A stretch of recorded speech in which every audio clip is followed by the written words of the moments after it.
we say Shiva, the word Shiva has become synonymous with the third eye.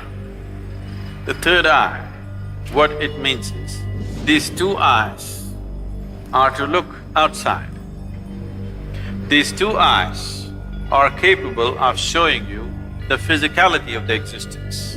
These two eyes can only perceive that which is physical. The third eye is an inward-focused eye. It's not going to open up upon your forehead. The third eye is an inward-looking eye. But you have heard stories, Shiva opened his eyes and he burnt Kama. In India, there is a god of love and lust called Kama.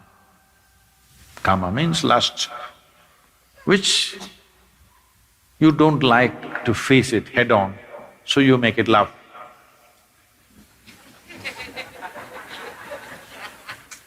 Because you need some aesthetic to it. So, he hides behind a tree and shoots an arrow at Shiva's heart. Tuck, it hits him and Shiva gets a little disturbed. Then he sees it's Kama.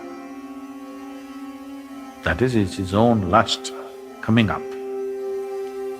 Then he opened up his third eye, a fiery eye, and burnt Kama. He was hiding behind the tree, but he was burnt into ashes. Then Shiva took the ashes of this burnt Kama and smeared himself. That I have put these things to rest for good. That is the general story told to the people. But you tell me, your lust arises within you or behind the tree? No, you may go behind the tree, that's another matter.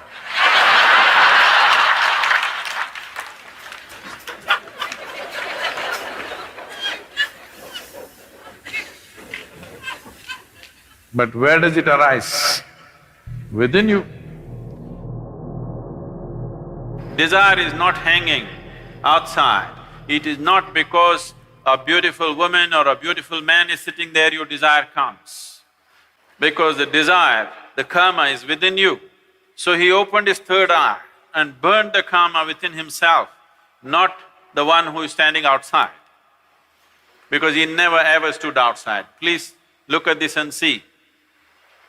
Your lustfulness, your desiring nature never ever stood outside, it only stood inside. So he opened his third eye, not this way, inward. Then he saw this lustfulness, which essentially means that some aspects are built into you which makes you feel incomplete. So you think you will find completion only by going towards something or somebody. Lust is not just about opposite sex, shopping is lust. Because you have to go towards something, only then life will be complete. Every desire is lust, because without that I cannot exist. I want that, because only when I have that, this will be complete. It may be a thing, it may be a position, it may be power, it may be sexuality, it doesn't matter what it is. Essentially, lust means it creates a sense of incompleteness within you and a longing for something that it makes you feel if you don't have that, you are not complete. So he decides to burn the Kama within himself. He burned the Kama and then instead of sweat, ash oozed out of the pores of his body. This is the yogic story. The common story told to the public is he was hiding behind the tree and he burnt him, opened his eyes and burnt him, and then he took that ash and smeared himself. The yogic dimension of the story is Kama arose within him, he opened his third eye, burnt him, and then ash slowly oozed out of his body, clearly showing him everything is laid to rest. Everything that you know as yourself should die. When I say death, It's not the physical death which is a problem. The question is losing everything that you know as myself right now, your personality, your identity. Once you learn to be an individual beyond physiological and psychological formats, that means you're for good. This is what living death means. So if you know how to be an individual still, without physiological and psychological format, you are a living death.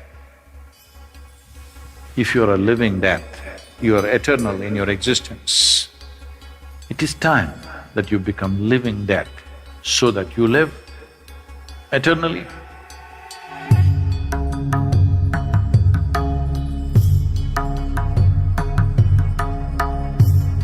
But there's a certain dimension of consciousness which can go beyond time.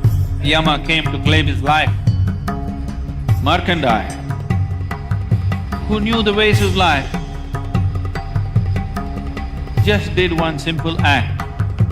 They say he continued to live as a 15-year-old because he came in touch with that dimension of consciousness which we refer to as Kala Bhairava.